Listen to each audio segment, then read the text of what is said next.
Muy buenas tardes a todos y a todas los presentes. Gracias por estar en esta nueva conferencia de nuestra tercera semana de investigación, inaugurada el día de ayer.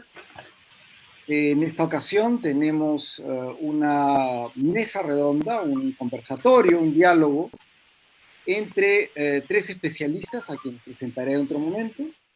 Este conversatorio está organizado por el Laboratorio de Creencias. El Laboratorio de Creencias, del cual voy a hacer referencia luego, es un grupo de investigación de la Universidad Antonio Ruiz de Montoya. La creencia es probablemente uno de los conceptos más complejos y a la vez elásticos que suele asumirse como algo evidente cuando probablemente no lo es. Hay muchas maneras de definirlo. Los filósofos pueden entenderla como esquemas interpretativos que dan sentido a las acciones, para otros son estados mentales que se corresponden con funciones distintas del funcionamiento cerebral, neuronal.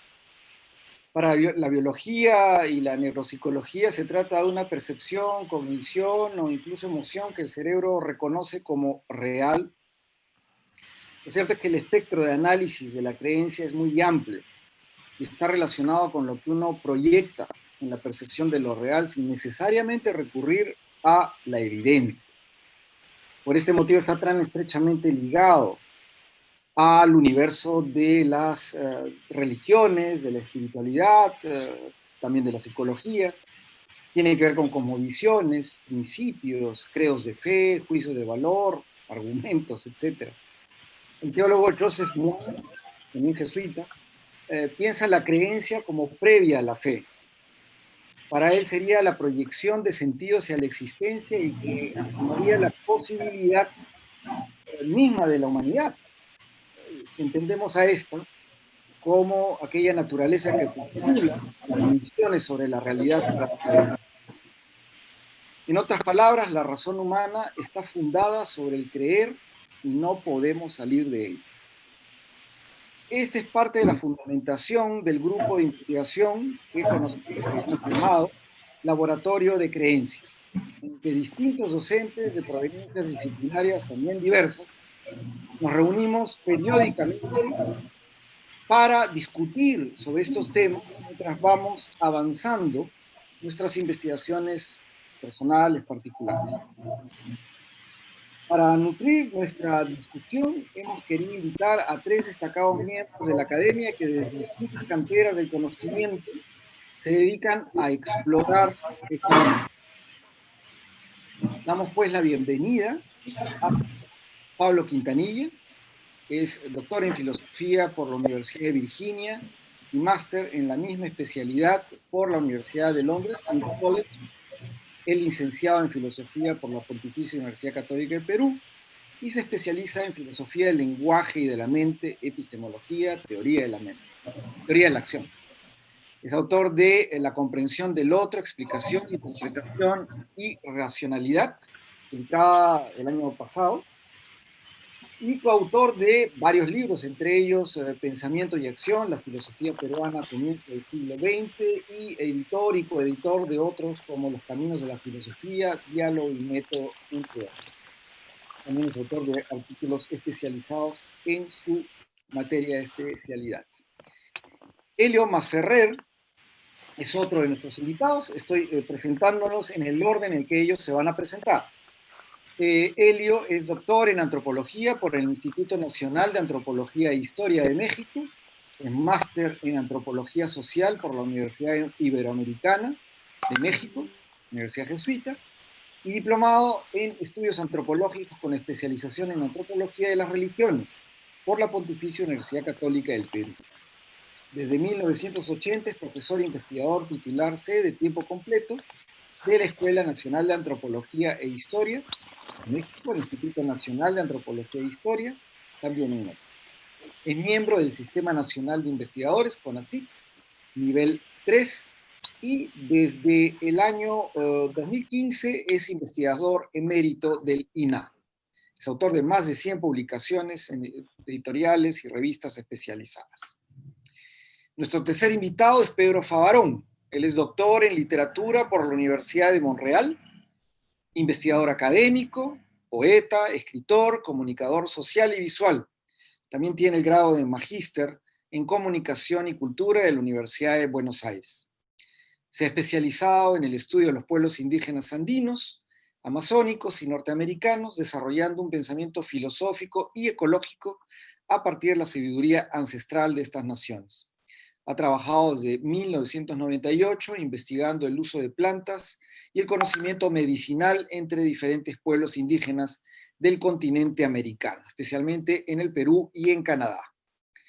Es autor de Las visiones y los mundos, un libro que fue recientemente publicado. Su subtítulo es Sendas visionarias de la Amazonía Occidental, y también es autor de otros libros, también de poesía.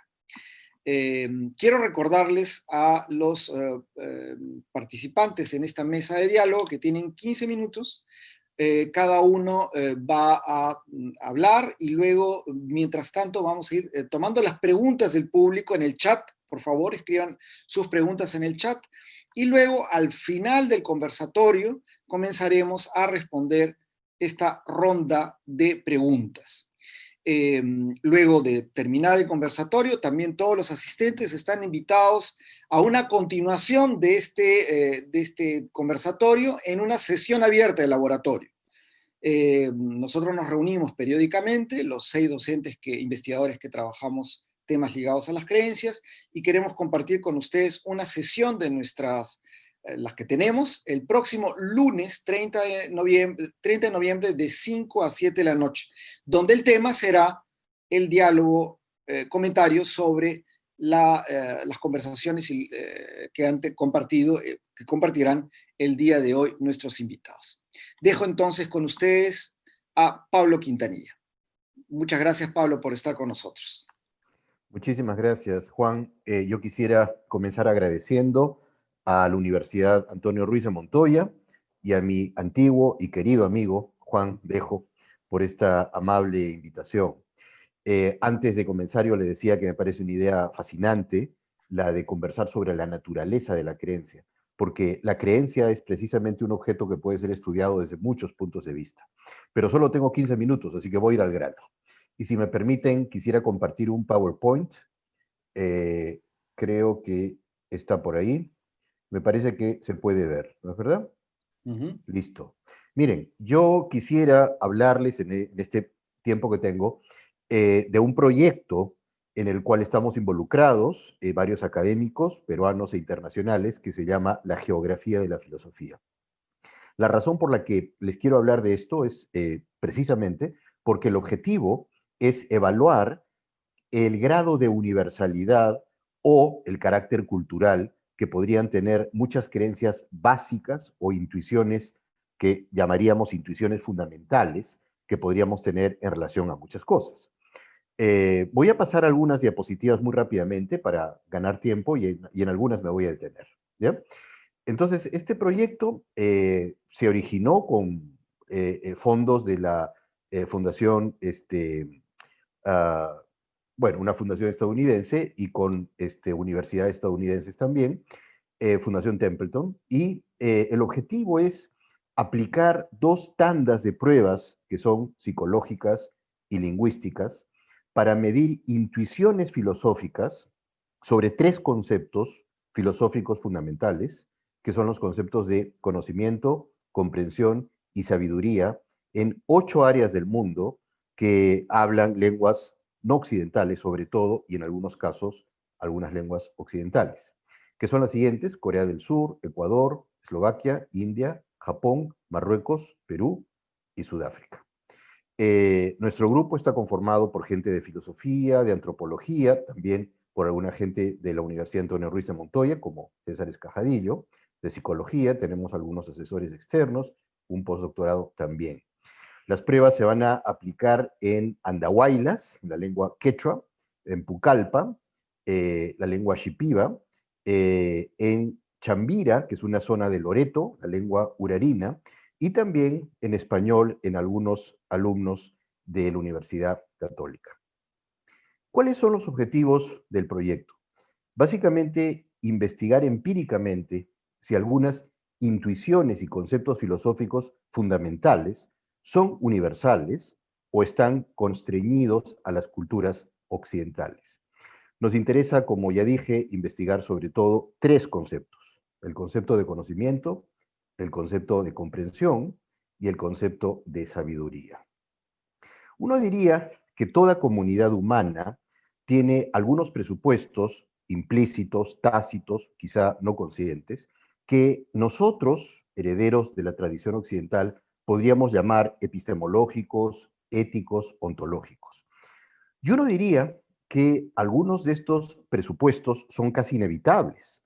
Por ejemplo, diría uno que toda comunidad debe tener algún concepto de verdad. ¿Por qué? Porque es necesario para la supervivencia, no solo de la cultura, sino incluso de la especie, el poder distinguir entre representaciones de la realidad confiables y representaciones que no son confiables. O uno diría que toda comunidad tiene una distinción entre conocimiento y opinión. O uno diría que toda comunidad distingue también entre creencias bien justificadas y creencias mal justificadas. Por tanto, toda comunidad debería tener el concepto de creencia, incluso si no está lexificado. Es decir, incluso si en una lengua no hay una palabra para creencia, en esa cultura y en esa lengua tendría que haber un concepto para creencia.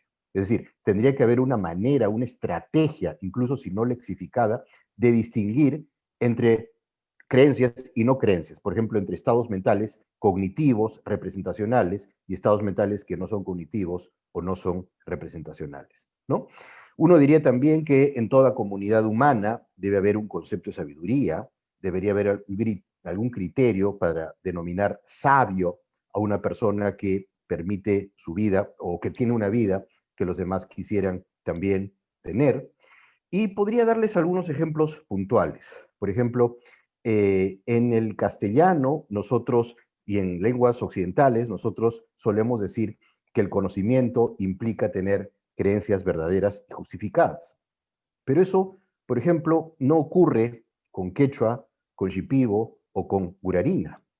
En el quechua, por ejemplo, la palabra para conocimiento es yachay, no implica teoría, no implica metarepresentación, es un concepto básicamente práctico. Más aún, el quechua es una lengua que tiene un complejo sistema de evidenciales. En el quechua nosotros normalmente incluimos un sufijo para decir si es que hemos observado personalmente algo, si lo hemos escuchado o si lo consideramos probable. Entonces, las intuiciones epistémicas o filosóficas del quechua parecen ser muy diferentes de las intuiciones filosóficas o epistémicas occidentales. Sin embargo, con mucha frecuencia, nosotros creemos que las intuiciones occidentales son universales, o son las correctas, o son las que describen el fenómeno del conocimiento o el fenómeno de la verdad de la manera más apropiada. Pero, ¿qué razones tendríamos para suponer eso? En verdad, ninguna. Y por eso deberíamos preguntarnos si esas intuiciones filosóficas que nos parecen universales en realidad lo son. ¿Qué grado de universalidad tendrían? ¿Qué grado de elemento cultural podrían tener también? En caso que encontráramos intuiciones que nos parezcan universales, tendríamos que preguntarnos por qué lo son. Si es que quizá procede su universalidad del hecho de que todas las sociedades necesitan tener algunos conceptos filosóficos por razones adaptativas. Por ejemplo, una sociedad no podría sobrevivir sin distinguir entre conocimiento y simple creencia, o entre verdad y falsedad. O podría quizá haber algunos conceptos filosóficos innatos, así como posiblemente hay algunos conceptos físicos innatos. Por ejemplo, el concepto de causalidad es un concepto no lexificado, pero casi con certeza está en todas las culturas. Es decir, uno podría suponer que todas las lenguas y todas las culturas y todas las poblaciones reconocen relaciones causales en la realidad, incluso si no tienen una palabra para causalidad. Entonces, ese sería un ejemplo de un concepto no lexificado.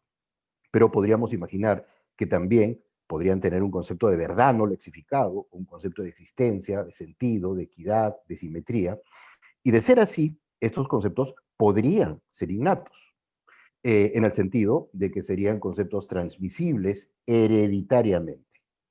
Bueno, estoy llegando ya al final de la presentación porque, como dije, no tenemos muchísimo tiempo, pero quizá después podríamos discutir con más detalle. Al final de nuestra investigación, que va a ser hacia el año 2023, en un par de años, la idea es publicar una colección de libros con las evidencias recogidas, con la interpretación de la evidencia y con el diálogo académico interdisciplinario que se ha ido produciendo. El objetivo último, evidentemente, es generar un debate interdisciplinario, transcultural, sobre algunos conceptos epistemológicos. Si el resultado es exitoso, como esperamos, posteriormente lo volveremos a hacer con otros conceptos, por ejemplo, en el terreno moral, el terreno político, el terreno estético, etc. Un resultado adicional es crear una red académica interdisciplinaria e internacional. Ya hemos tenido un primer taller en Lima, otro en Sudáfrica. El de Lima sí fue presencial, el de Sudáfrica ha tenido que ser por Zoom, ¿no? Y Rixi Kuiki, que en quechua significa les agradezco mucho o les agradezco. En realidad la traducción de Rixi Kuiki al castellano sería algo así como te reconozco. Rixi es una palabra quechua que a veces se traduce por conocer, pero que en realidad significa algo así como tener familiaridad respecto de algo. En quechua se utiliza Dios Pagarazunki, que es obviamente un término extraído del castellano, Dios te lo pague, pero se utiliza más Rixikuiki, que significa algo así como te reconozco. Así que muchísimas gracias por su amable atención. Cuando haya un poquito más tiempo, después de la presentación de los otros ponentes, quizá podamos discutir un poco más sobre este proyecto. Muchas gracias. Muchas gracias, Pablo. Muy interesante. Veo que estamos coincidiendo en muchos intereses comunes. De mi parte, por haber tenido la suerte de dictar algunos cursos en educación intercultural bilingüe, eso me abrió las puertas también a ver estos puentes entre el modo de pensar la realidad en Occidente y en el modo de la cultura andina en general, ¿no? Entonces yo creo que por ahí hay una beta bastante grande. Me parece muy interesante el proyecto en que están. Les deseo muchos éxitos y que puedan luego comunicar sus resultados para ver cómo podemos nosotros también inspirarnos de ello. Doy la palabra ahora a Elio. Elio, muy buenas noches y bienvenido a nuestro conversatorio. Es un gusto estar en la Universidad Luis de Montoya. Recuerdo que Manuel Barzal, mi profesor de Antropología de las Religiones en la Universidad Católica, siempre me hablaba... Para allá. Siempre me hablaba de este proyecto y podemos estar intercambiando opiniones, etcétera. Hay una cuestión que me parece muy interesante del proyecto que presentaba el doctor Quintanilla. En realidad, podemos decir que sería interesante tener un diálogo interdisciplinario para la formulación de este tipo de propuestas. El tema fue trabajado históricamente en la antropología por un filósofo, Levi Brühl, que trataba de alguna manera, él planteaba que había distintas lógicas, incluso llegó a formular en su momento un concepto de lo prelógico y lo lógico, y sin embargo, este tipo de planteos puede llegar a, o de alguna manera llevó en su momento a conclusiones o a hipótesis muy delicadas, porque habría entonces pueblos que tienen estructuras de conocimiento objetivos y pueblos que tienen estructuras de conocimiento subjetivas, y entonces no tienen categorías para poder llegar al conocimiento científico. En sentido estricto, esta polémica se resolvió en la antropología en los años, podríamos decir, en los años 40, 50, y en concreto, las teorías, por lo menos las que nosotros conocemos como teorías del lenguaje, nos plantean que en sentido estricto, en la medida que se desarrolla el conocimiento, se van creando nuevas categorías lingüísticas que permiten avanzar en este asunto. En concreto, debemos entender que, por ejemplo, los europeos llegaron a conocer el cero matemático alrededor del siglo XVII, siglo XVIII, no recuerdo bien, pero los mayas de la península tenían el concepto de cero matemáticos cuando llegaron los europeos. Y entonces habían podido desarrollar determinado tipo de observaciones astronómicas, etcétera, que les permitieron formular el cero matemático. Entonces, esta discusión, de alguna manera, aparte de Lévi-Bruhl, me recuerda mucho los planteos de Lévi-Strauss cuando plantea que hay dos tipos de conocimiento. Uno son los conocimientos de los occidentales, que producen conocimiento objetivo a partir de determinado instrumental, etcétera, y otro es el conocimiento de otros pueblos que llegan también a conocimiento objetivo a partir de sistemas de observación sistemática, de estar acumulando observación, y pueden llegar a generar conocimiento. Hay un ejemplo de la Amazonía, ¿no es cierto? Los shuar, o conocidos también como jíbaros, la denominación externa, ellos llegaron a identificar que el curare paralizaba a los animales, y entonces vinieron los occidentales, tomaron el curare y hicieron el pentotal, con el que se hacen todas las operaciones de anestesia total, ¿no es cierto? Pero eso es un conocimiento que ya habían llegado los shuar, ¿no? Con otro instrumental y con otros objetivos. Entonces, yo creo que esto nos plantea un problema, y es que pareciera que las lenguas no pueden generar adaptaciones para generar otros conocimientos, y esto me parece un concepto peligroso. Entonces, hay formas de conocimiento científico, de conocimiento objetivo, que pueden llegar cualquier grupo humano, y la lengua en todo caso es un instrumento que se transforma. Entonces, esto es importante. Hay otra cuestión, un poco que los planteaba Juan Dejo al principio. En definitiva, hay una visión del mundo que traen los europeos cuando invaden el continente, y los indígenas, que no eran indígenas, eran distintos pueblos que se transforman en indígenas como una situación colonial. Estos distintos pueblos también generan formas de relación e interacción con los europeos, y se crean nuevos sistemas culturales. En definitiva, para decirlo en pocas palabras, los peruanos no existían en el momento de la invasión europea, los mexicanos tampoco existíamos, etcétera.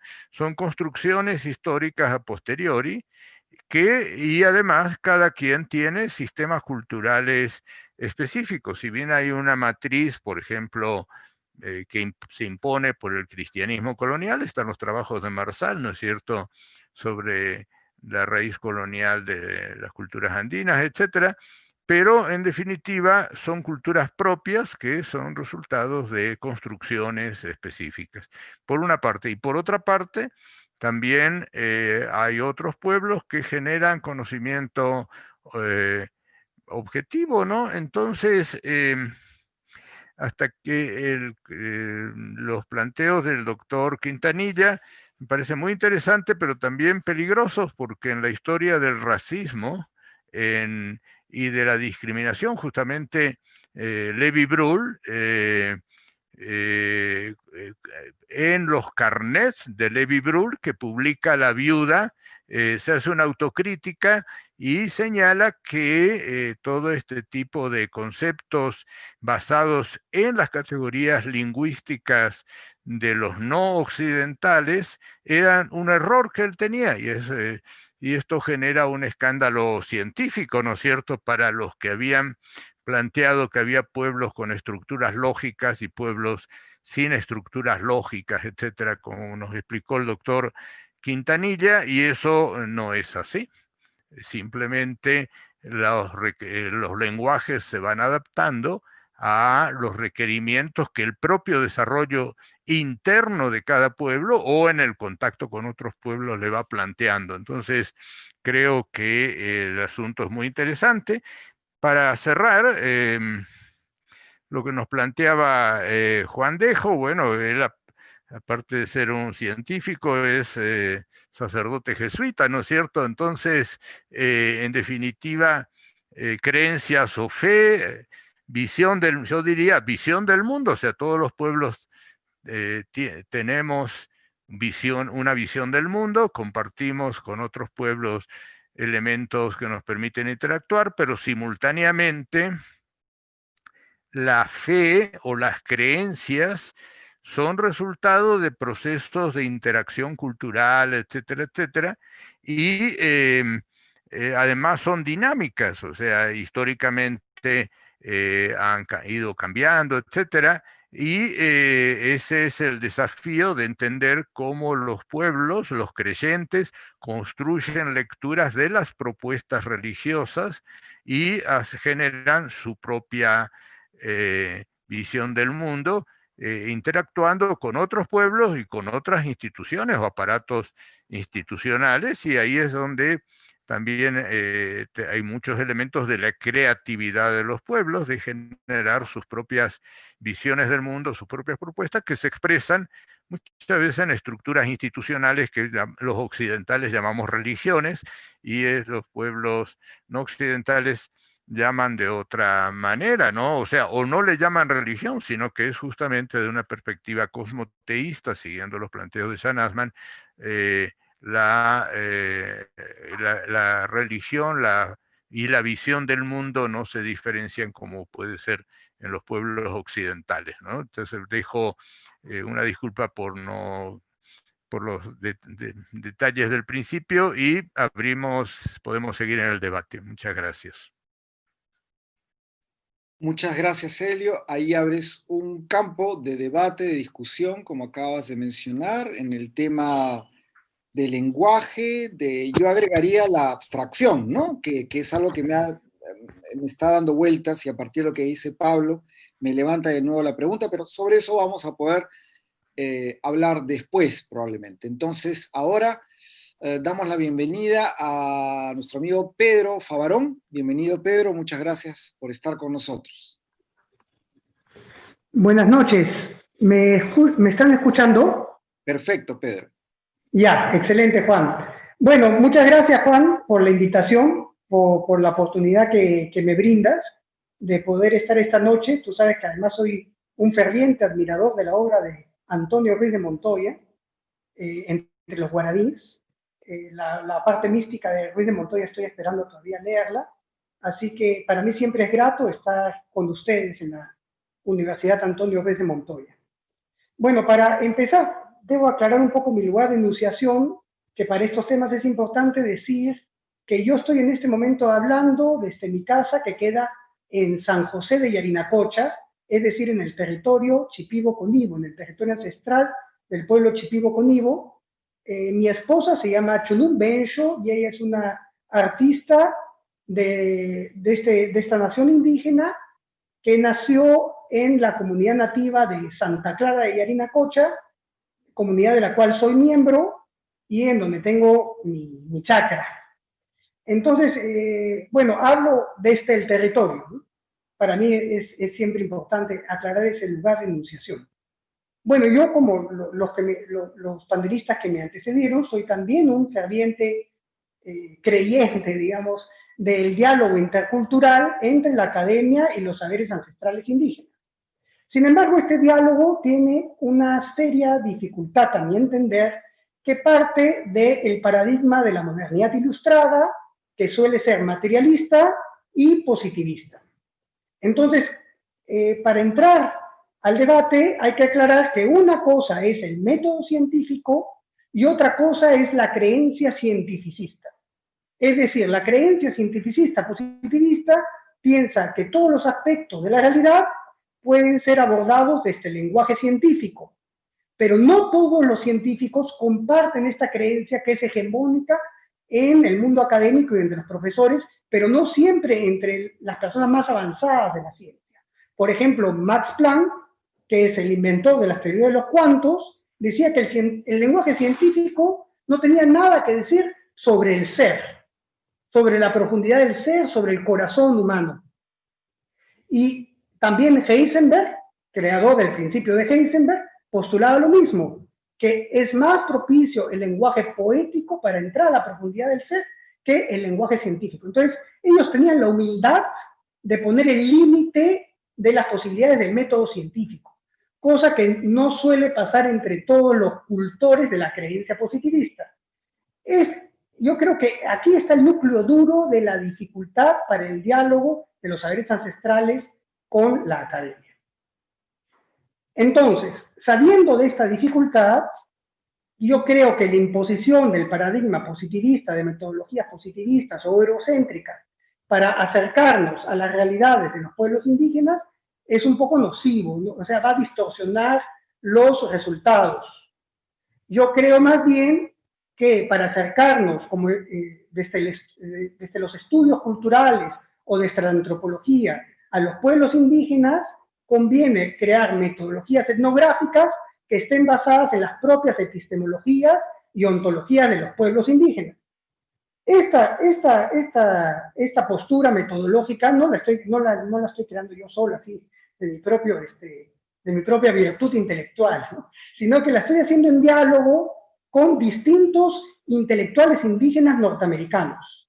Mi principal diálogo es con Stan Wilson, que tiene un libro que se llama Research is Ceremony. Stan Wilson es de la nación Cree, es un doctor en una universidad, creo que en Nueva Zelanda, y él es el que postula exactamente esto de las metodologías basadas en las propias epistemologías y ontologías indígenas. Entonces, hay que pasar un poco a describir qué entendemos por epistemologías y ontologías indígenas, y creo que el ejemplo de Curaré, que ha citado el anterior panelista, es muy pertinente. Porque la etnobotánica comprobó que en verdad los pueblos indígenas habían llegado a un conocimiento profundo acerca de estas combinaciones de plantas que se llama el curaré, y que tenían, aislando los principios activos, podían desarrollar poderosas anestesias. El asunto está que la etnobotánica ha ido comprobando muchos de los conocimientos, saberes ancestrales etnobotánicos de los pueblos indígenas, pero no tiene capacidad de entender la epistemología indígena. Es decir, cuando se le pregunta a un médico tradicional, por ejemplo, hablando en el pueblo Chipiuconillo se llaman los Onaya, son los médicos ancestrales, y Onaya significa el que sabe, el sabe. Onan es sabiduría y Ya es el que sabe, ¿no? O sea, el posesivo. Entonces, Onaya es el sabio, es el equivalente al Yachaj andino, ¿no? Entonces, los Onaya, cuando le preguntan, por ejemplo, cómo llegaron al conocimiento del ayahuasca, de la bebida del oni, que es la mezcla de la liana ayahuasca con las hojas del arbusto chacuruna, dicen las mismas plantas nos lo dijeron. Es decir, ontológicamente, para los pueblos indígenas, la planta es un ser afectivo, un ser plenamente, digamos, realizado, consciente, que participa del lenguaje y que además tiene una dimensión espiritual, porque las plantas de sabiduría tienen lo que se llaman en Shipibo Ibo, que son los dueños espirituales de la planta. Entonces, si nosotros entramos con o sea, no es que los pueblos indígenas desconozcan la dimensión material de la planta, sino que agregan otras dimensiones suprasensibles a la realidad de la planta. Entonces, en sueños se puede romper, digamos, la distancia lingüística y ontológica que separa a Numete, que es nuestro mundo, del mundo de la planta, para poder conversar y adquirir conocimiento del dueño de la planta en los sueños y visiones. Es decir, los sueños y visiones son herramientas epistemológicamente válidas para los sabios indígenas. Esto, por supuesto, no tiene cómo ser comprobado por el discurso científico. Sin embargo, en la práctica, empíricamente, se demuestra que son métodos válidos para acceder al conocimiento. Entonces, ahí vemos, y para mí, lo que es el núcleo de la problemática. Yo estoy sumamente convencido, y en esto sigo al filósofo alemán Karl Jasper, que el pensamiento filosófico, no estoy hablando de filosofía estrictamente, ¿no? El pensamiento filosófico, el preguntarse sobre las preguntas últimas de la realidad, del sentido de la vida, de los otros mundos, de las dimensiones espirituales, es constituyente del ser humano de cualquier cultura. Solo que el modo de responder a estas preguntas, y tal vez las preguntas mismas, no siempre es el mismo. Por ejemplo, yo creo que los pueblos indígenas tal vez no desarrollaron una filosofía conceptual, pero en las narraciones de los pueblos indígenas, en las narraciones ancestrales, ahí hay conocimientos implícitos y dimensiones éticas del conocimiento que son muy claros. Por ejemplo, se cuenta, en el pueblo Chipibo-Conibo se cuenta que los dueños de la medicina son los Chay-Conibo. Los Chay-Conibo son seres espirituales del bosque. Chay-Kun significa el legítimo cuñado, el cuñado, y Chay-Kuní es el legítimo cuñado del bosque. Entonces son seres espirituales del bosque, dueños de la medicina, con los cuales el médico entra en contacto. Para vincularse con estos dueños de la medicina, es decir, el proceso de aprendizaje, el proceso de adquisición de conocimiento y de sabiduría, pasa por lo que en el castellano mestizo de la región se llama dieta, que son los procesos iniciáticos. En Chipibo se llama samá. Cada pueblo tiene su propio nombre, ¿no? Entonces, la dieta consiste en la abstinencia sexual, la abstinencia de no se come ají, no se come dulce, no se come salado, no se toma alcohol, se está aislado en el monte. El cuerpo se purifica y el espíritu o el cuerpo espiritual del Onaya se va liberando para acceder a las realidades visionarias, a las geografías visionarias, a los mundos suprasensibles, de los cuales adquiere conocimiento.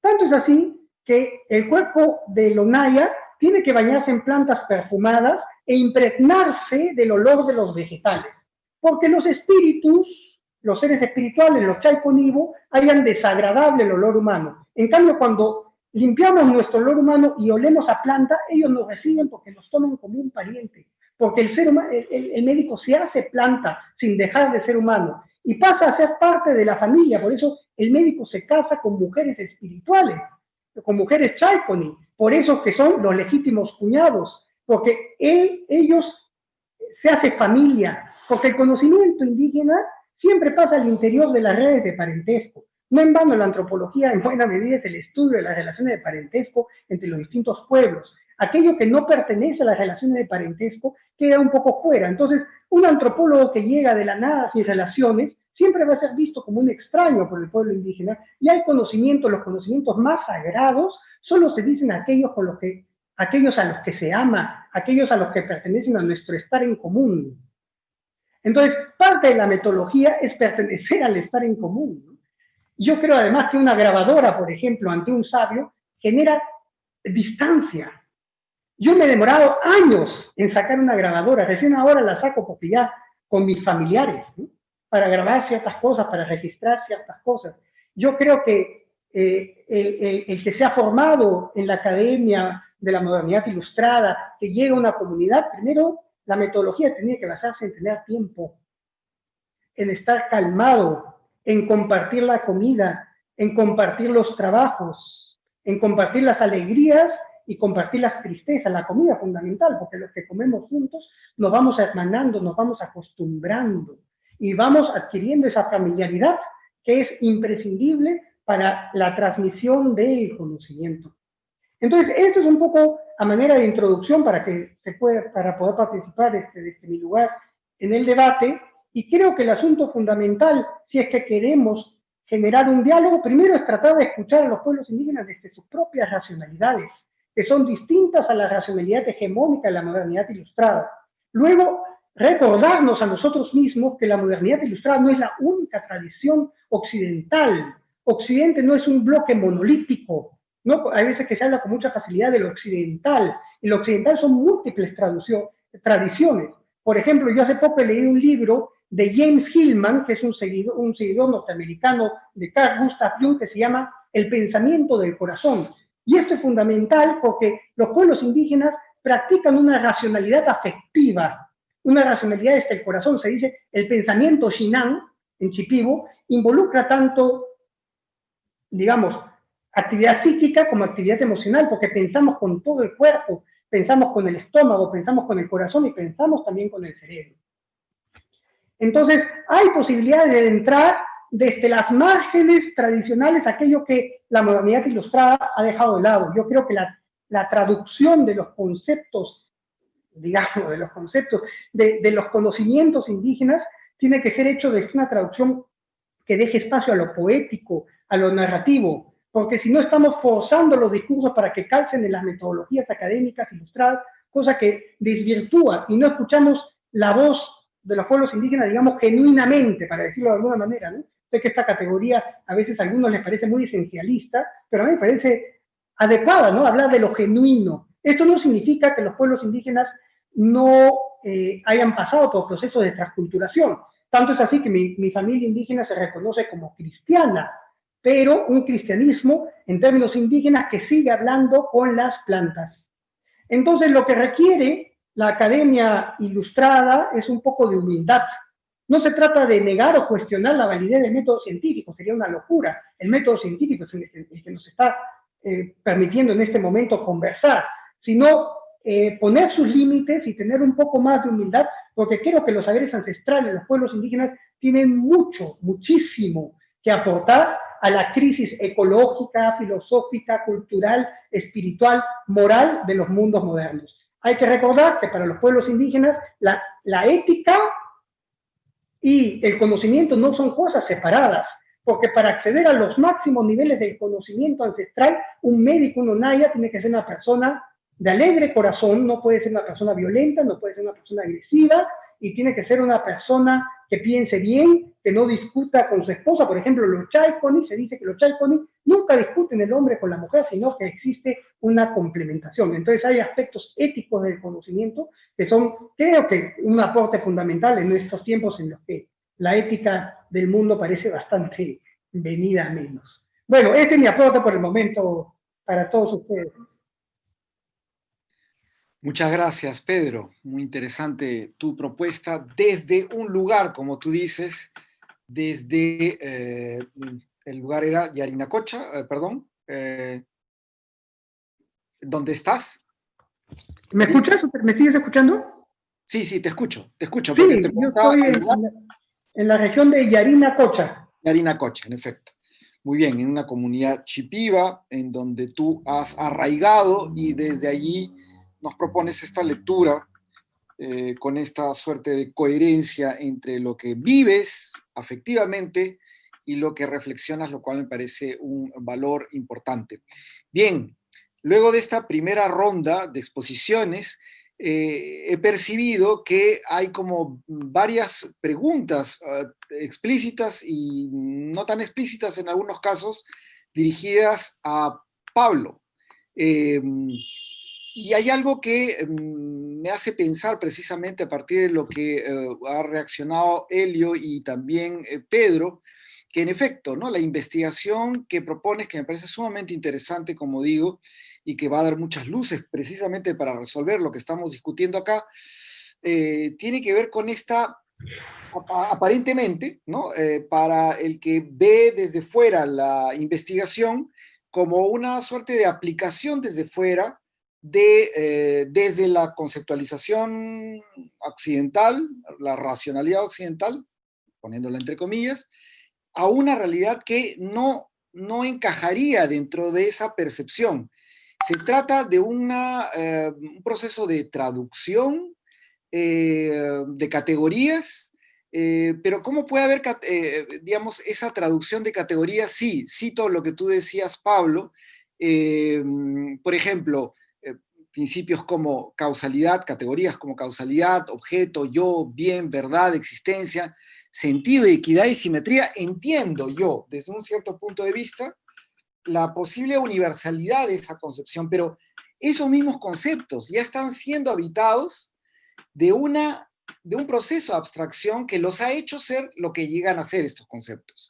Entonces, no necesariamente cuando decimos yo, y aquí viene un tema de traducción que me interesa mucho, es lo mismo, por más que pareciera ser, no es exactamente lo mismo, porque como decía Pedro, de algún modo, el yo es una categoría inherentemente relacional, perdón, ¿no? Es una categoría relacional. El yo no es este individuo diferenciado del otro. Puede ser que haya una verdadera sintonía entre conceptos cuya enunciación vienen ya habitadas por un proceso de abstracción hecho en la filosofía griega de los primeros siglos, o estaríamos forzando a otras realidades a entrar y sin querer a continuar una colonización, ¿no? Que es un poco lo que escucho de lo que dice Elio y Pedro, que podría estar subyacente a una aproximación de las culturas otras de esta manera. No sé qué puedes decirnos, Pablo, a partir de lo que han dicho nuestros compañeros de diálogo. Bueno, lo primero que quiero decirles es que les agradezco mucho sus sugerencias, sus observaciones y sus críticas. Lo que voy a hacer es explicar un poco más el proyecto porque probablemente por el poco tiempo que he tenido no he podido explicar los elementos fundamentales del proyecto, ¿no? Lo primero es que evidentemente creo que todos estaríamos de acuerdo en que una descripción científica occidental del mundo no tiene ningún tipo de prioridad respecto de cualquier otra descripción posible del mundo, ¿no? Pero quiero llamar la atención a algo. Con frecuencia, cuando en la tradición occidental hablamos de ciencia, nos estamos concentrando solo en las ciencias naturales, pero eso no es correcto, porque las ciencias sociales son tan ciencias como las ciencias naturales, ¿no? Entonces, una primera cosa que diría es que evidentemente la descripción científica del mundo, ya sea natural o social, no tiene ningún tipo de prioridad respecto de cualquier otra descripción del mundo. Pero entonces, ¿cuál es el presupuesto eh, sobre el cual estamos trabajando y que queremos poner a prueba? El presupuesto es este. El presupuesto es que es altamente probable que en medio de la gran diversidad conceptual y cultural de las diversas comunidades que habitan nuestro planeta, hay algunos elementos comunes. ¿Dónde vamos a encontrar esos elementos comunes? En el lenguaje, no necesariamente, porque esos elementos comunes podrían no estar lexificados, como el ejemplo que puse de causalidad. ¿Dónde vamos a encontrar esos elementos comunes? Probablemente en formas de interactuar con el mundo, que es lo que podríamos llamar conceptos, y que podrían ser interpretados de una manera u otra dependiendo del tipo de relaciones inferenciales que encontremos, ¿no? Los conceptos no están separados, no están aislados. En cualquier cultura, en cualquier lengua, los conceptos están interconectados y tienen relaciones inferenciales. ¿Qué significa que tenga relaciones inferenciales? Significa, por ejemplo, esto. Significa que en una lengua occidental, como por ejemplo el castellano, conocimiento implica verdad, ¿no? Entonces, si yo digo que sé algo o que conozco algo, pero que eso que conozco no es verdadero, a mis interlocutores les suena contradictorio. Pero, por ejemplo, eso no ocurre en el quechua, ¿no? Entonces, un tipo de relación inferencial que a nosotros nos resulta obvia en castellano, y es que el conocimiento implica verdad, no es así en el quechua, no es una relación inferencial. Entonces, lo que estamos haciendo precisamente es tratar de desnudarnos de nuestros presupuestos occidentales, hegemónicos, tradicionales, griegos, para, a partir del trabajo de campo, que está haciendo un equipo de antropólogos y lingüistas liderado por Emanuel Fabiano, que es nuestro postdoc, un antropólogo y psicólogo italiano que hemos contratado para estos efectos, tratar de descubrir precisamente esa complejidad o esa realidad que es distinta a la nuestra, ¿no? Ahora, al comienzo del diálogo se dijo que no es conveniente suponer que hay lenguas o culturas que no tienen estructuras lógicas. Definitivamente que no. Es más, yo voy mucho más lejos que eso. Yo lo que diría, y hay mucha gente que trabaja en esa línea, que es una línea más bien evolucionista, yo lo que diría es que lo más probable es que el cerebro humano haya evolucionado en los últimos 2 millones de años para desarrollar una estructura lógica común. Esta estructura lógica común es lo que Bertrand Russell y algunos otros autores denominaron la lógica clásica, ¿no? Y que es implícita, es tácita y que probablemente esté presente de maneras muy distintas en otras culturas. Creo que el ejemplo que yo podría utilizar y que es de alguna manera el que guía este tipo de investigaciones es la concepción chomskiana de una gramática universal, ¿no? Chomsky piensa, y ha convencido a mucha gente de que es así, que subyaciendo a la diversidad de lenguas hay una estructura gramatical que es universal. Esta estructura gramatical universal es un producto de la evolución del cerebro, ¿no? Entonces, en la medida en que es un producto de la evolución del cerebro, está presente en todas las lenguas, está presente en todas las culturas, solo que se aplica de maneras muy diferentes en cada cultura. Los autores que van en esta línea, que como digo es una línea muy evolucionista, ¿no? Consideran que el lenguaje, por ejemplo, podría ser un módulo mental, producto de la evolución, que podría haber también un módulo lógico, ¿no? Les voy a poner un ejemplo. Si yo converso con un niño de 4 años que nunca en su vida ha llevado lógica y converso con un miembro de una comunidad urarina o shipiba o quechua, lo más probable es que descubra que razona según el principio del modus ponens, sin tener que forzar, ni proyectar, ni aplicar el modus ponens a su forma de razonamiento. Simplemente él o ella va a razonar de manera fluida según lo que nosotros llamaríamos el principio del modus ponens, ¿no? ¿Por qué? Lo más probable, como decía, es que haya una estructura lógica universal que es un producto de la evolución del cerebro y que no es que haya sido descubierta por Occidente. No, Occidente la usa de la misma manera como la usan los urarina o como la usan los shipibos. Ahora, podría haber entonces un módulo lingüístico universal, podría haber un módulo lógico universal, podría haber un módulo geométrico universal. ¿A qué me refiero, por ejemplo, con un módulo geométrico universal? A que probablemente todas las personas creamos que la línea más corta entre 2 puntos es la línea recta. Y lo más probable es que esa creencia no sea un producto de la experiencia, sino una creencia innata. Es una tesis que sostiene la idea de que podría haber creencias o conceptos innatos que no son occidentales, son universales, ¿no? Y que no han sido descubiertos por Occidente, están ahí, ¿no? Pero no solo eso, es posible que hayamos evolucionado para creer que la línea más corta entre 2 puntos es la línea recta, pero como todos sabemos, esa creencia es falsa, porque no es verdad que la línea más corta entre 2 puntos sea la línea recta, dado que el espacio-tiempo es curvo. Entonces, la línea más corta entre 2 puntos es la línea curva, pero hemos evolucionado para creer que la línea más corta entre 2 puntos es la línea recta. Entonces, quiero precisar un par de cosas más para dejar tiempo al resto de la discusión. Creo que aquí no hay ningún elemento de cientificismo. El cientificismo, en efecto, es la tesis que sostiene que la ciencia es la versión privilegiada de conocimiento. No.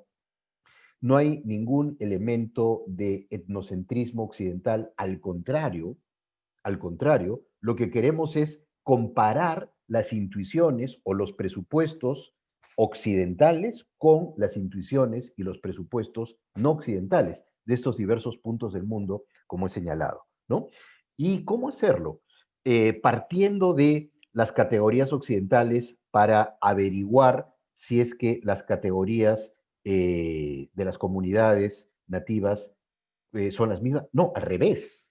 Es más bien partiendo de las categorías de las comunidades indígenas, ¿no? Entonces, por eso, como señalé, hay un trabajo de campo que se está realizando, que ya hay 2 años de trabajo de campo que ha tenido que ser suspendido por la pandemia, pero hemos logrado conseguir financiamiento para 2 años más, así que vamos a continuar. Entonces, para resumirlo, la idea es averiguar cuáles de las intuiciones que nosotros solemos llamar filosóficas, pero pónganle ustedes el nombre que quieran, son universales y cuáles no son universales. ¿Ya? Más allá de las lenguas concretas que se utilicen, porque como señalé también, hay conceptos que no están lexificados. El concepto de causalidad es un concepto no lexificado. Ahora, hay algo que dijo Juan que me parece muy importante de señalar.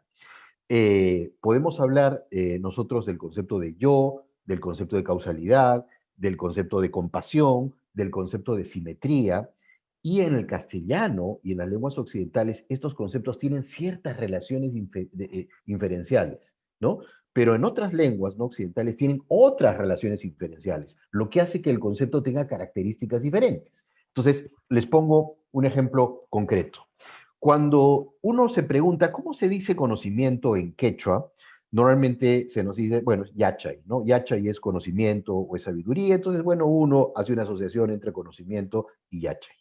Pero la verdad es que las relaciones inferenciales de conocimiento, en la palabra conocimiento, y las relaciones inferenciales de yachay son muy distintas. Como señalé al comienzo, cuando tuve la oportunidad de hablar, mientras que conocimiento implica verdad, yachay no implica verdad, ¿no? Mientras que conocimiento implica justificación, yachay no implica justificación. Ahora, entonces, ¿son conceptos equivalentes? No. ¿Son conceptos traducibles? Bueno, son conceptos comparables, digamos, ¿no? Pero sin ninguna duda no tienen el mismo significado.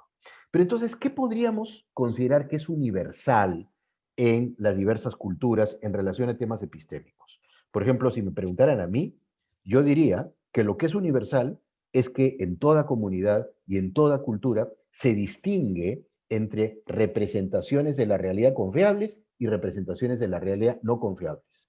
Lo que nosotros en Occidente llamaríamos verdadero o falso. Y que en otras culturas podría ser asociado con otras relaciones diferenciales, pero que le permiten al hablante de esa cultura distinguir entre una creencia confiable y una creencia no confiable. ¿Y por qué esto es fundamental? Porque es necesario para la supervivencia. Porque si yo vivo en una comunidad urarina y alguien me dice, hay un puma detrás del cerro, yo lo primero que me voy a preguntar es si debo confiar en esa afirmación o no debo confiar. Que traducido al lenguaje filosófico occidental sería, debo preguntarme si es verdadero o falso, ¿no?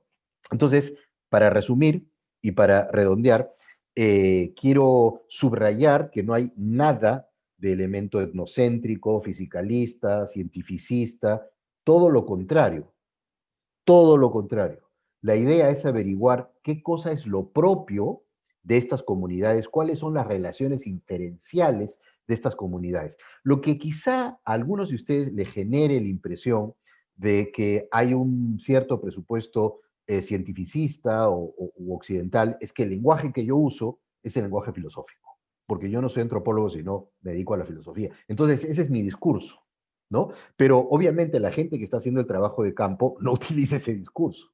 Obviamente la gente que hace el trabajo de campo está hablando en quechua, o está hablando en shipibo con Ivo, o está hablando en urarina, ¿no? Pero lo que a nosotros nos interesa es ver cómo podemos interpretar los datos que nos están dando para compararlos con nuestro discurso filosófico. ¿Ya? Una última cosa para no expandirme mucho tiempo más. El problema, más bien, es que la filosofía occidental siempre ha sido muy fuertemente etnocéntrica. Esa es la verdad. La filosofía occidental es y ha sido siempre fuertemente etnocéntrica. Recién últimamente, y cuando digo últimamente, no más de 10 o 15 años, están apareciendo una serie de textos, una serie de publicaciones, y en esa línea nosotros estamos, que están cuestionando ese carácter etnocéntrico, ese carácter de pretensiones universales que tiene la filosofía occidental, precisamente para preguntarse cuánto de lo que sostiene la filosofía occidental podría tener algún elemento de universalidad y cuánto definitivamente no lo tiene. Me quedo acá y estoy listo para seguir defendiéndome de los próximos balazos que son muy bien recibidos. Muchas gracias, Pablo. Simplemente una pequeña reacción de mi parte a lo que has dicho y que hace confirmar lo que muchos de nosotros que trabajamos estos temas vamos dándonos cuenta, ¿no?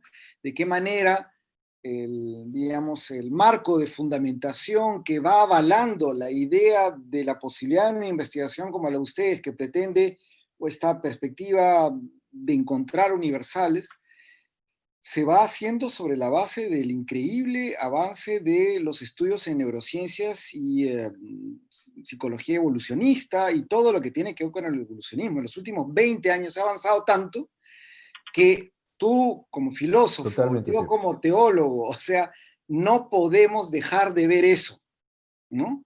Y yo creo que nos da pie como para que tu defensa realmente se sostenga en los estudios más recientes y que avalan esa posibilidad. Y ahí no solamente se avala lo que ustedes hacen, sino a Chomsky e incluso a Kant, ¿no? Cuyas intuiciones se van demostrando cada vez más, ¿no?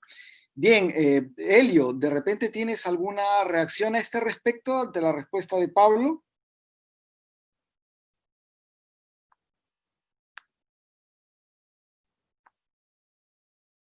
Tiene que prender su micro.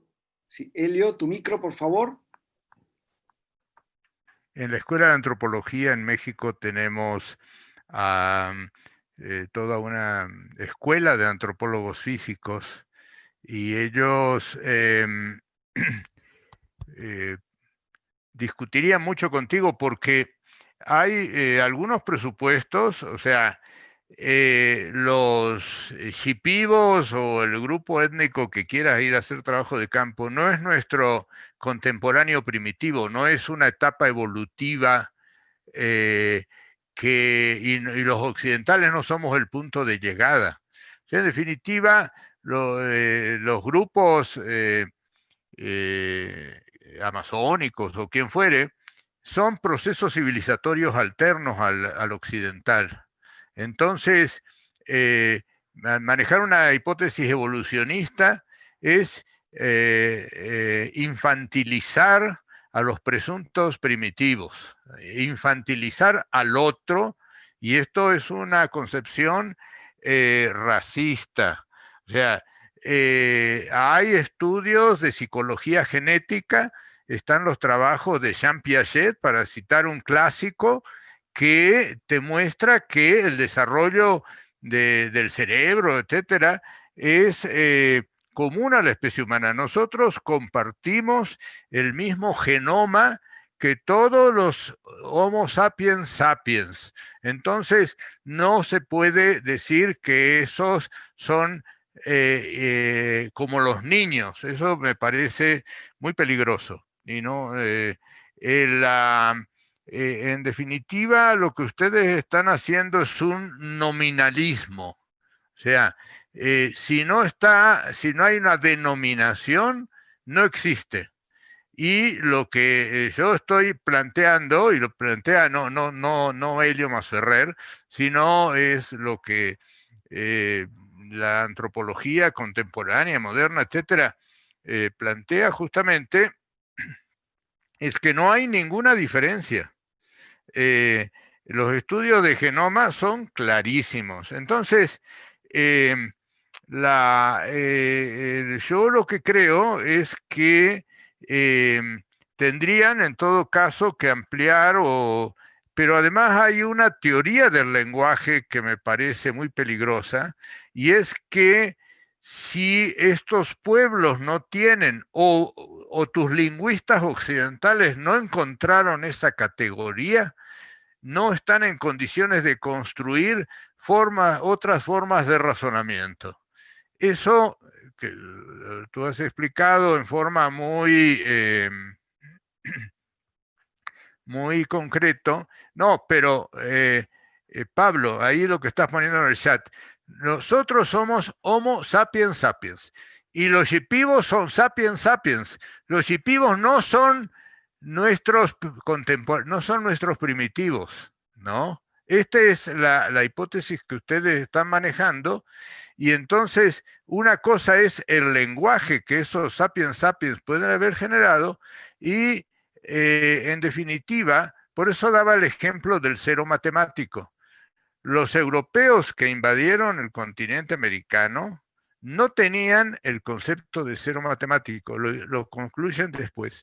Pero los mayas, que tenían esas categorías lingüísticas que, que según tu hipótesis no pueden generar este tipo de conocimientos, ya lo tenían hecho. ¿Por qué? Por un conjunto de desarrollos específicos. Entonces, el lenguaje se modifica y se condiciona en función del desarrollo estructural de cada sociedad, ¿no es cierto? Entonces, esto es lo que yo veo. Y por otro lado, la discusión sobre que los no occidentales no tienen categorías lógicas o no tienen determinadas categorías que tienen los occidentales, eso es un presupuesto que fue la base del racismo. O sea, lo digo con todo respeto, porque en definitiva también creo que hay que decir las cosas como son, ¿no es cierto? Entonces me resultan muy interesante discutir. Creo que debemos entender que cada pueblo genera categorías de conocimiento propio que de acuerdo a sus requerimientos, pero eso no quiere decir que no vayan a generar otro tipo de conocimiento y pueden competir.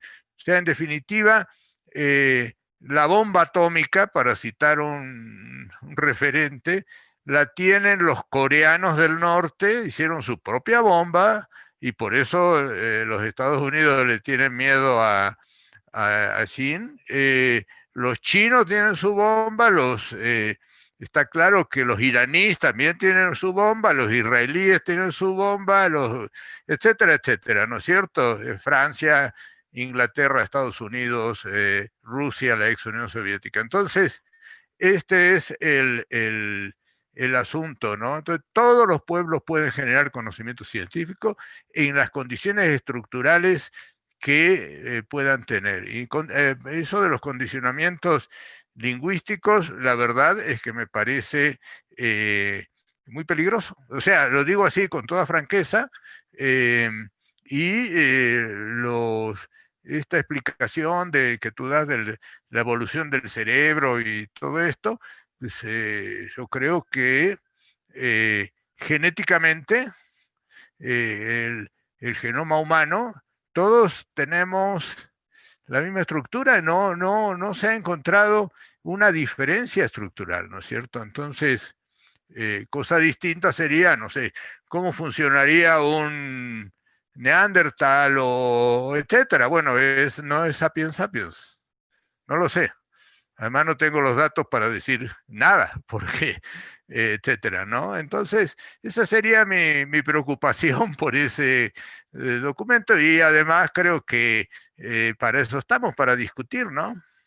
Sí, Muchas antes de gracias. darle la palabra a Pedro, en realidad coincido en esta ocasión con lo que dice Pablo, porque en realidad, Helio, la posición de recurrir a este dato del evolucionismo está sustentado más bien en análisis, diríamos, más recientes, en donde se comprueba lo que estás diciendo. En el genoma, en la composición del sapiens sapiens, todos estamos en la misma frecuencia. Y por lo que he entendido del proyecto de Pablo, se trata de ver de qué manera, desde esa base universal biológica, porque de eso se está hablando, se estructuran formas culturales, formas lingüísticas diferentes que comprobarían en la diferencia esa universalidad, ¿no? Entonces, lo que pasa es que yo entiendo un poco el temor de Helio, porque el evolucionismo tiene una historia en las ciencias sociales que ha sido fatal, ¿no? O sea, ¿cómo se llama? Este Spencer, antropólogo Herbert Spencer. Spencer en adelante nos transfirió una muy primigenia idea del darwinismo hacia la sociedad, y creo que ahí nos ha dejado un poco traumados a muchos, tanto como el terrorismo a muchos sectores de la sociedad, que ya no podemos ver posiciones de justicia social sin calificarla de extremista, ¿no? Entonces, yo creo que podemos seguir en la... antes de darte la palabra, Pablo, o de repente quieres replicar algo a este respecto. Sí, muy rápido, muy breve para no quitar tiempo. Lo primero es que yo estoy de acuerdo con el 90% de lo que ha dicho Helio.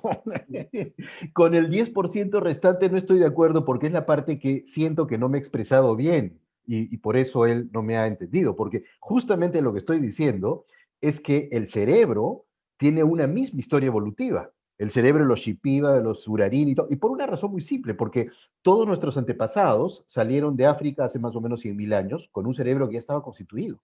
El cerebro terminó de constituirse más o menos con las características que tiene ahora hace 200.000 años. Entonces, los cerebros de todos los seres humanos son los mismos, son idénticos. No hay racismo por una razón muy simple, porque no hay razas. Por eso no puede haber racismo, porque no existen las razas. Las razas son una ficción, son un error cultural, son una falsa construcción cultural. No existen las razas, ¿no? Entonces, dado que, y me parece que en eso estoy en la misma sintonía, estoy en la sintonía con Juan, dado que creemos que hay un genoma universal y hay un cerebro que todos compartimos, que no solamente nos permite efectuar fenómenos como la digestión o los mecanismos de supervivencia, sino también desarrollar procesos cognitivos y generar un lenguaje, queremos averiguar cuántos de estos procesos cognitivos son universales y de haber procesos cognitivos universales, cómo se aplican en fenómenos o en situaciones o en circunstancias culturales totalmente diferentes. Entonces, creo que esa es la tesis. ¿Estás desactivado, Juan? Muchas gracias, Pablo. Pedro, no sé si quieres reaccionar ante esta discusión.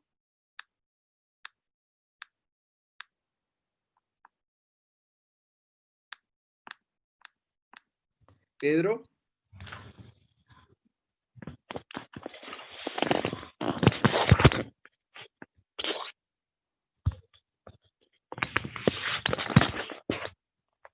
¿Escuchamos?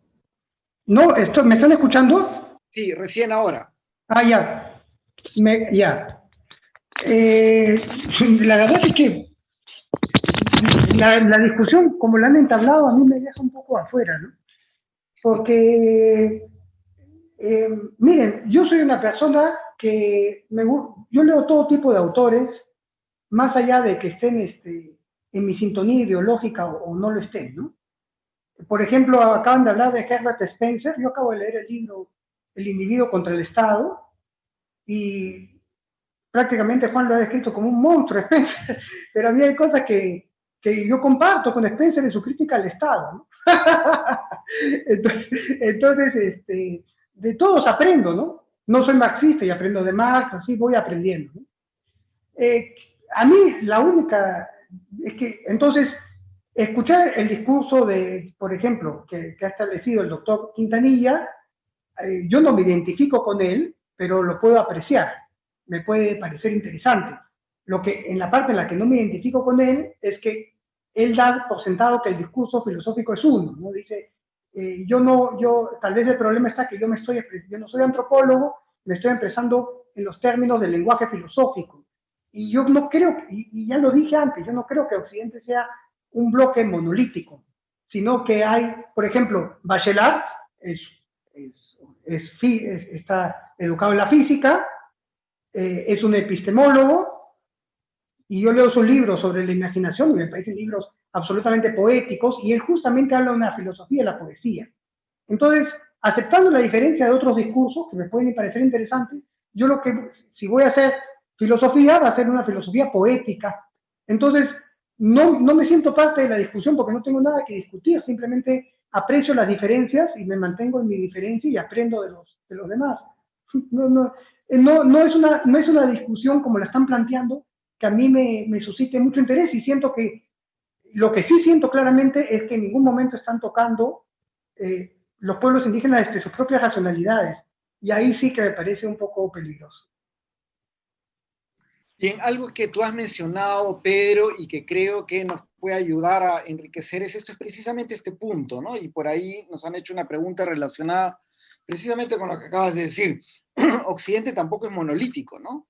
Occidente tiene un proceso que, bueno, como historiador, ya para mí queda clarísimo que desde los presocráticos en adelante, Grecia instaura un camino que es como un reguero de pólvora y que se disemina, ya luego incluso con el cristianismo, que es algo que a veces dejamos un poco de lado, ¿no? Porque toda la conceptualización de Dios y de la religiosidad católica se hace sobre la base de la conceptualización griega. Sin embargo, has mencionado esto de filosofía poética. Y también en la historia del pensamiento occidental y en la conceptualización ha habido momentos y ha habido epistemes, ¿no?, que han salido de este fuero que llamamos razón, ¿no?, tal como lo entendemos desde Occidente, ¿no?, que es la poesía, ¿no?, que es los lenguajes incluso filosóficos, qué sé yo, los idealistas, Schelling, todos los que han rozado ese límite del lenguaje, que me hace sentir el eco de la crítica que hace Helio, no sin razón, precisamente por esta percepción del nominalismo, ¿no?, que podría parecer, en efecto, un nominalismo, este detenerse en los conceptos y en el nombre de la cosa, diríamos, ¿no? Pero sí me gustaría escuchar algo sobre eso de parte de ustedes, ¿no? O sea, esto que llama filosofía poética, esto que va más allá de los límites, cuando has hablado de la razón tal y como lo entendemos, cuando has hablado de los afectos, ¿no?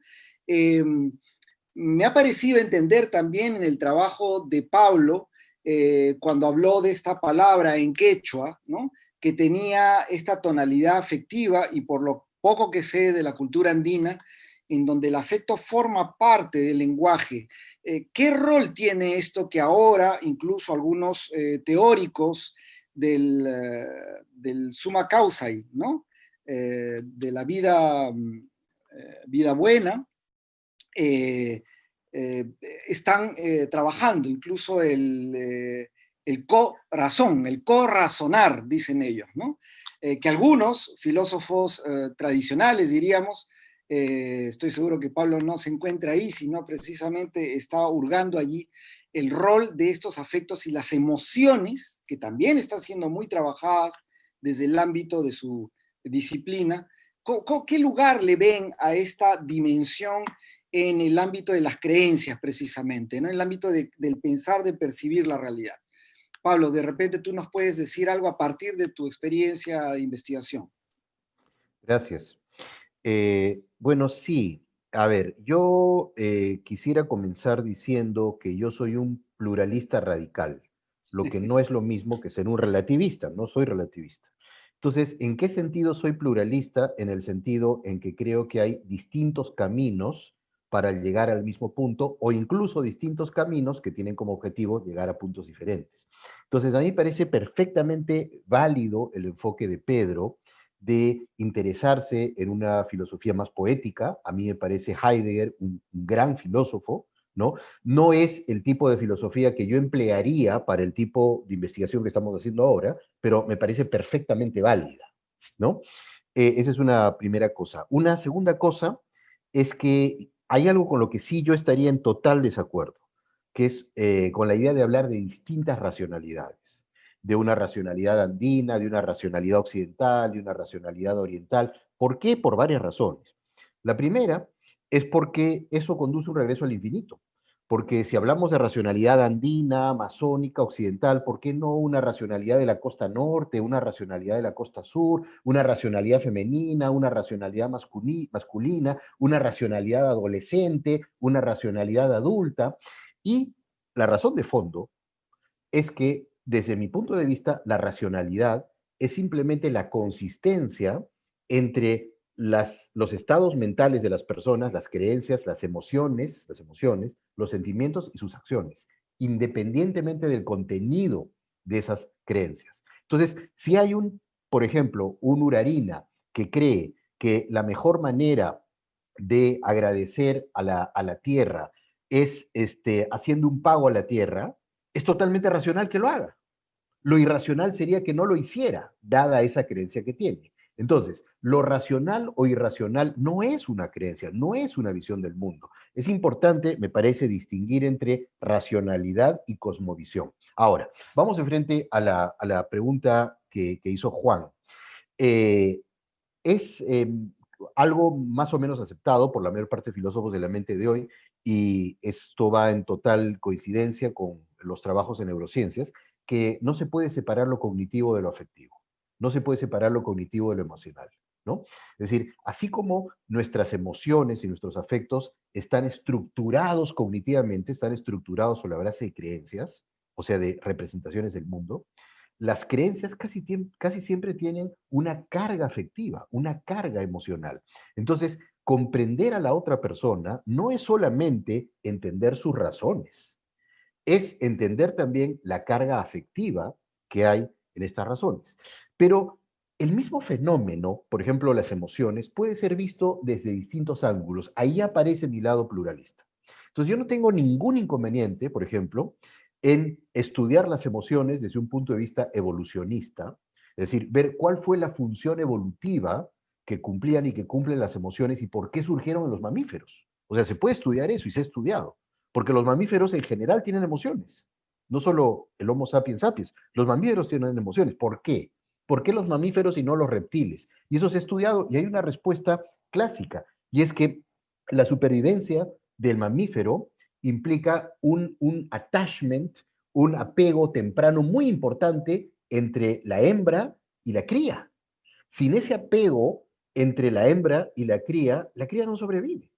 Entonces, las emociones, que son una evolución del placer y el dolor, y luego están recubiertas por fenómenos culturales, pueden ser estudiadas evolutivamente. Pero, por supuesto, esto no es incompatible con leer un maravilloso poema que te despierte ciertas emociones, o leer un análisis lingüístico sobre el concepto de las emociones. Entonces, creo que ahora yo voy a pasar a la ofensiva. Estuve defendiéndome, ahora voy a pasar a la ofensiva. ¿Ya? Entonces, yo les voy a decir a mis dos queridos amigos, Helio y Pedro, que podría ser que ellos sean insuficientemente pluralistas y que podría ser que tengan ciertos presupuestos positivistas de los que no se han dado cuenta. ¿Ya? Entonces, ¿por qué podría ser que sean insuficientemente pluralistas? Porque podría ser que estén asumiendo que solo hay una manera correcta de enfocar ciertos problemas, por ejemplo, de enfocar, de acercarse a una comunidad nativa, y no es así. Hay muchas maneras de hacerlo, dependiendo de cuáles son tus objetivos, ¿no? Finalmente, voy a utilizar como ejemplo a Spencer, de lo que quiero decir. En efecto, Herbert Spencer, quien dicho sea de paso fue muy influyente en el Perú y en Latinoamérica, una de las personas en el Perú más influidas por Spencer fue nada menos que Javier Prado, que tiene su avenida en Lima, y la gente no sabe que que Javier Prado era un filósofo. La gente, tú preguntas a cualquier persona que camine por la calle, a cualquier persona que camine por la avenida Javier Prado, le preguntas quién fue Javier Prado y no saben quién es. Bueno, era un filósofo influido por Spencer, pero Spencer sí tenía una mirada racista del evolucionismo de Darwin, que Darwin no tenía.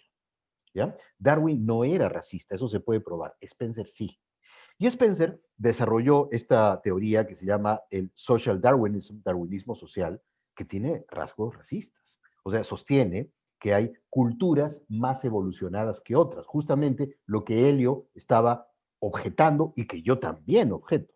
No hay ninguna manera sobre la Tierra de decir que hay culturas que estén más evolucionadas que otras. No. Es más, ni siquiera es posible decir que haya especies más evolucionadas que otras. No hay ninguna manera de justificar que el Homo sapiens sea más evolucionado que una cucaracha. No hay manera de hacerlo. Porque las distintas especies evolucionan para distintos entornos con el objetivo de sobrevivir en distintas características. Entonces, cuando Pedro dice, bueno, yo he leído a Spencer y la verdad no me parece el monstruo que Juan cree que es, yo le diría a Pedro, pero es que, claro que no, porque Spencer, como cualquier otro autor, como el propio Marx, a quien tú citaste, Pedro, como Kant o con quien fuera, tiene elementos con los cuales uno estaría de acuerdo y elementos con los cuales uno no estaría de acuerdo. Y yo no estoy de acuerdo con la mayor parte de cosas que dice Spencer, porque sí me parecen racistas, y eso se puede probar, ¿no? A diferencia de Darwin, que no era racista, ¿no? Pero obviamente Spencer también tiene cosas muy interesantes, ¿no? Y en efecto su libro El individuo contra el Estado, que es un libro de filosofía política, no es un libro de filosofía de la biología, como sus otras cosas, sí tiene ideas sumamente importantes, ¿no? No sé si he logrado contestar, Juan, perdón, lo que querías que abordara, el tema de las emociones, o quisieras repreguntar algo para que profundice más en eso. No, te agradezco. Yo creo que desde tu perspectiva de análisis es importante lo que has dicho, la relación entre lo cognitivo y lo emocional que está siendo cada vez más trabajado. A mí me gustaría escuchar a partir de estas reacciones la posición de Helio a este respecto, cómo le queda a estas respuestas, si le satisfacen o no. Helio, te escuchamos. Y creo que había una cuestión interesante de Pedro en torno a la crítica al positivismo y también rescatar lo poético, llamémosle, ¿no? Como lo poético como forma de conocimiento. Y otro asunto que habría que discutir, no lo podemos resolver quizá aquí, pero lo de las racionalidades, que la racionalidad es un universal de... sí, podríamos a un nivel, está claro que se podría, pero el problema no es la racionalidad en sí, sino los componentes que definen la racionalidad, ¿no? Cuando yo estudié en los Andes, llegué o sea, en el mundo andino, la menor distancia entre dos puntos no es una recta. Y en determinadas lógicas, la menor distancia entre dos puntos es una recta. Y etcétera, ¿no? En el mundo andino se trataba de, pienso, los trabajos de Murra, de Suidema, etcétera, ¿no? De ocupar la mayor cantidad de agroecosistemas, de ecosistemas, etcétera, ¿no? Entonces hay una racionalidad andina que tiende a manejar, autoabastecerse, etcétera. En la racionalidad quizá capitalista, occidental, que parte de otras premisas, es otra. Entonces, una cosa es la racionalidad como un concepto genérico de la filosofía, etcétera, eso no me voy a poner a discutir, pues no soy filósofo, pero debemos entender que lo que puede ser codificado con determinados criterios en una cultura, puede ser que exactamente lo mismo sea codificado con otros criterios en otra cultura. O sea, una de las cosas que sacaba de onda, justamente por eso sería bueno que leas a Lucien Levy-Bruhl, ¿no es cierto? Y a los carnets de Levy-Bruhl, cuando él se hace la autocrítica de los conceptos, porque un médico misionero dice, pero estos tipos son raros, yo lo curé y quiere que le pague, él me debe el favor que yo lo curé, ¿no? Pero el nativo que estaba convencido que había estado trabajando para el otro, o sea, ahora que están de moda las vacunas, ¿no es cierto? Y en la fase 3, de alguna manera, el voluntario que lo vacunaron y que le fue bien, le está haciendo un trabajo a la fábrica de vacunas, ¿no es cierto? Entonces, habría dos racionalidades. La racionalidad del que hace la vacuna, que dice, te estoy salvando la vida y estoy salvando a la humanidad, y del que se vacunó en forma experimental, que dice, no, pues yo te hice ganar un montón de dinero. Si tengo o no los anticuerpos, es otro asunto, yo corrí el riesgo, pero tú, Pfizer o AstraZeneca, pues va a llenarte con que cobres $1 por vacuna, 7.000 millones de vacunas es negociazo, ¿no? Entonces, no, a mí como antropólogo, quizás tú como filósofo tienes otros problemas, pero como antropólogo, nosotros nos ponemos del lado del cómo construye cada pueblo, cada grupo social, etcétera, esta racionalidad, ¿no es cierto? Entonces, sin caer en un relativismo en el sentido moral de la palabra, pues eso es otro asunto, justamente esto, toda sociedad tiene un conjunto de reglas morales, de convivencia, etcétera, pero el asunto está en desde dónde te colocas, ¿no es cierto? Está esta famosa película, Rashomon de Kurosawa, que filma el asesinato, que es lo que se basa Oscar Lewis, un antropólogo, que filma un asesinato visto desde el ángulo del muerto, del asesino y de la esposa del muerto, ¿no es cierto? Son tres puntos de vista, tres racionalidades distintas, ¿no? Que tú puedes decir la racionalidad como mecanismo de análisis filosófico es una sola. Bueno, yo no me meto en eso porque di mis cursos de filosofía, pero respeto a los filósofos que tienen su rollo, ¿no? Y además se quema las pestañas en ese asunto, ¿no? Pero para mí como antropólogo van construyendo. Lo que nos está diciendo Pedro es, él rescata la racionalidad desde otro contexto, ¿no? Y entonces dice, donde yo estoy se ve de esta otra manera, ¿no? Entonces, el problema es, las lógicas, bueno, podemos decir que existe una lógica, pero hay distintas estructuras lógicas, y está la lógica euclidiana, la no euclidiana, bueno, no sé, hay distintas construcciones, ¿no? Los conjuntos, están los conjuntos difusos, o sea, justamente la crítica que le hace Marcel Mauss a Lévi-Brühl, y que después Lévi-Brühl acepta la crítica con una gran honestidad científica, es que también los seres humanos tenemos varias formas de construir lo lógico. O sea, no es lo mismo la construcción de la lógica en una relación afectiva que la construcción de la lógica haciendo la bomba atómica, que estábamos poniendo de ejemplo, ¿no? O sea, cuáles son los componentes que tomo en un modelo de toma de decisiones en un contexto y bajo determinados requerimientos o situaciones de solucionarse, u otra, ¿no?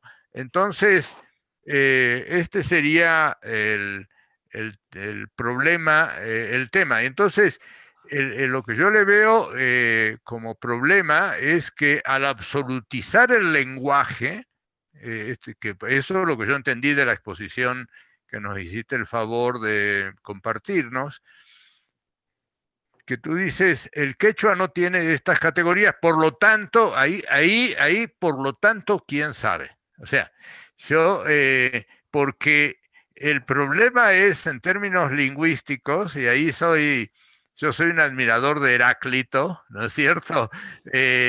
No podemos bañarnos dos veces en el mismo río. No, hasta qué punto la construcción lingüística que hay en un momento determinado, en otro momento, esa misma se puede hacer otra combinación y expresar otro tipo de cosas.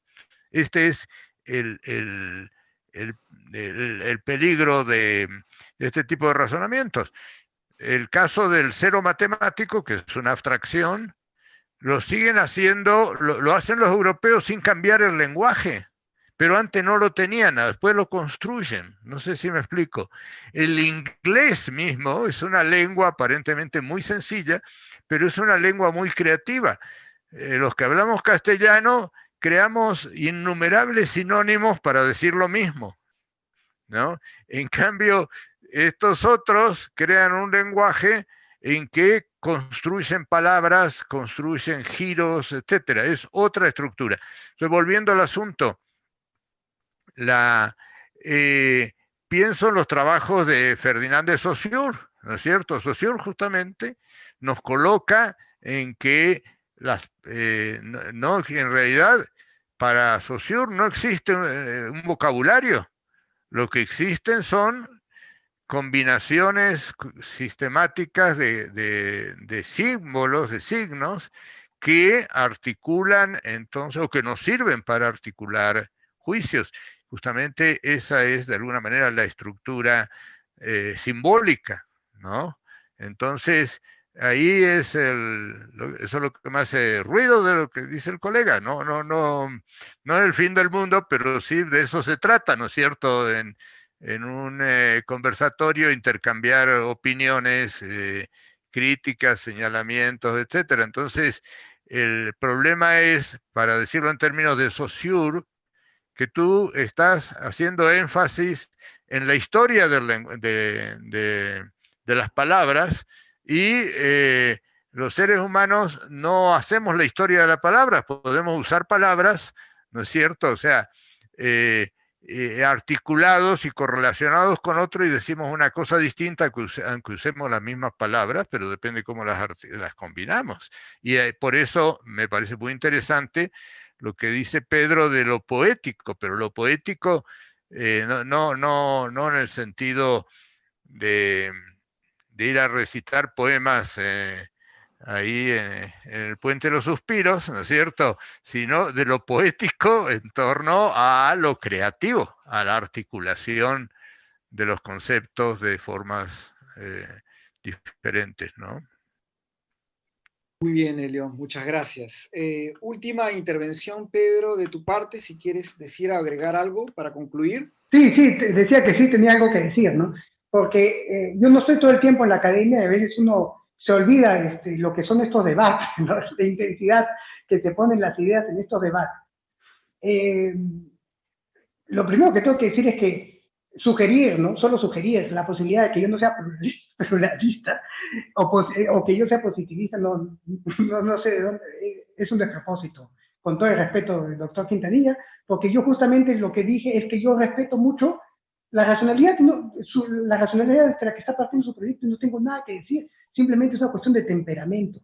O sea, no le quito validez a su acercamiento, sino que no es no tiene el temperamento que a mí me apele, ¿no? Eso es lo único que he dicho, porque finalmente la filosofía también parte, no solo es un ejercicio de una razón autónoma, digamos, ilustrada, sino que parte de todo lo que somos. Y en mi caso, la filosofía no está, mi ejercicio filosófico no está separado de mi vida, de mis afectos, de nada. Y yo creo que normalmente es así, solo que a veces que el lenguaje que se pretende más objetivo procura digamos, borrar esta pertinencia del sujeto, pero yo creo que a estas alturas hablar de una objetividad, digamos, absoluta es insostenible, y la cuántica ya lo demostró, ¿no? Participamos activamente de aquello que estudiamos.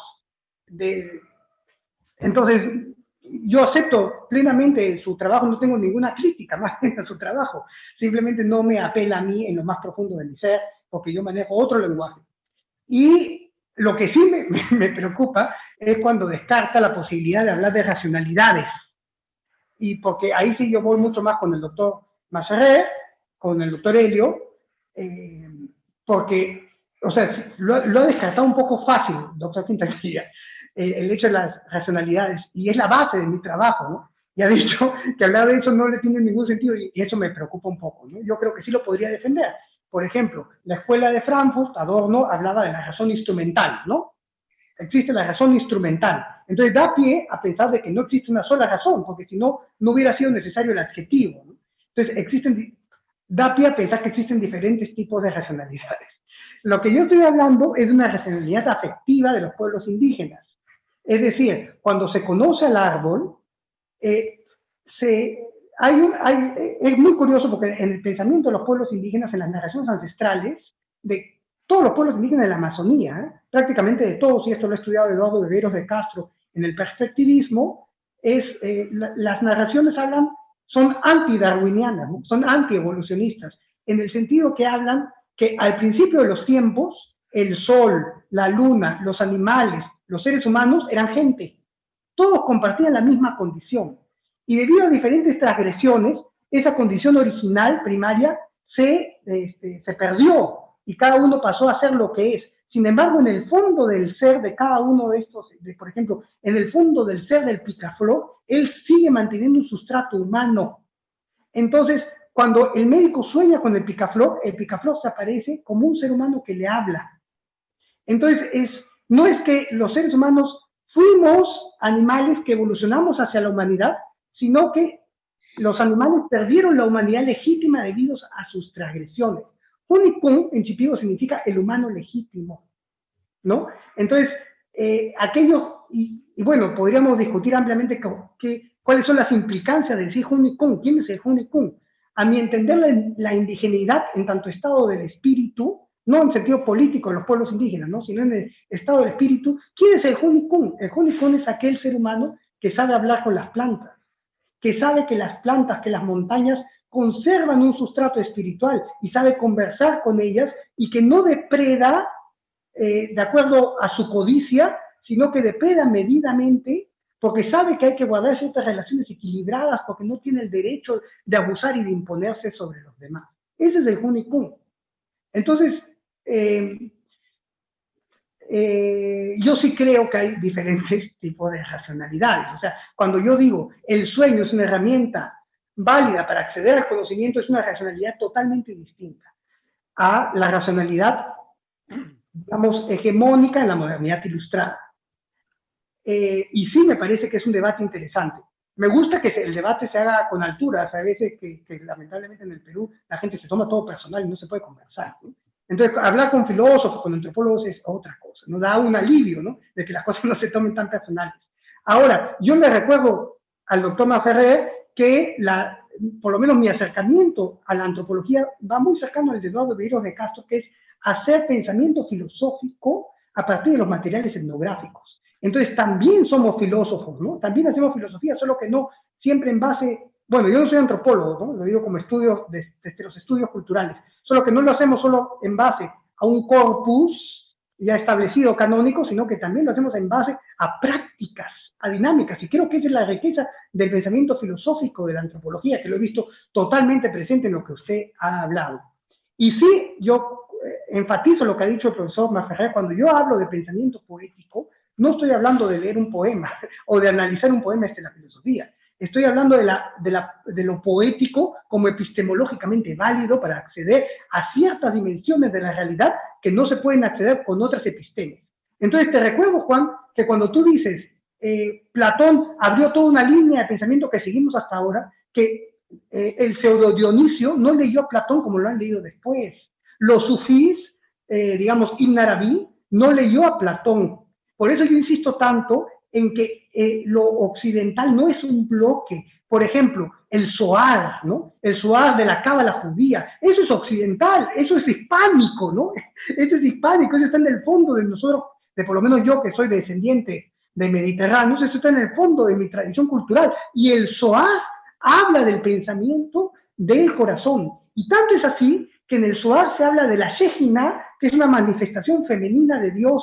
Entonces, ella es la que nos conduce a la divinidad en base a una cuestión estética, a una relación estética. Entonces, estética, ética y conocimiento en el pensamiento del Zohar, que es plenamente occidental, no están divididos. Entonces, yo por eso rescato que la posibilidad del diálogo, no imponer, no voy a leer yo soy cristiano, pero no lo voy a leer desde el cristianismo a los pueblos indígenas. Lo que sí postulo es que hay otras posibilidades dentro de Occidente que cuando una vez que escuchemos las voces indígenas en su ser genuino, digamos, por decirlo de alguna manera, yo sé que es esencialista, pero me sigue gustando el término porque es muy poético, ¿no?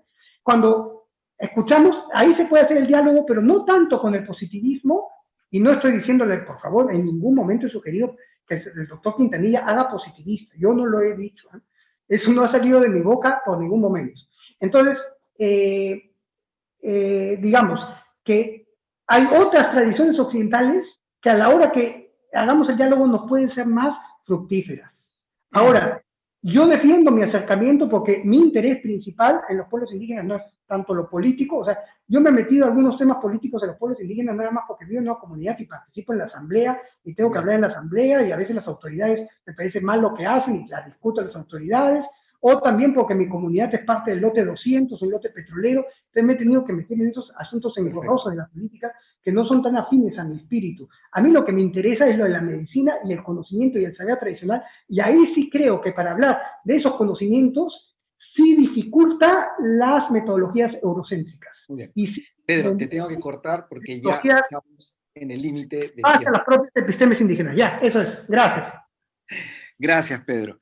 Gracias también a Elio y a Pablo. Y termino con una idea porque, claro, por ahí algunos comentaristas me decían que, bueno, se están yendo un poco más allá de las creencias. Todo lo contrario. Yo creo que el debate que ha causado esta lectura del modo en que se puede plantear una investigación sobre la visión, la cosmovisión, a través de conceptos y palabras del mundo quechua en concreto, a partir de una episteme, o llamémosla occidental, nos da pie para ver una serie de cosas que han salido y que de repente ustedes también notan, ¿no?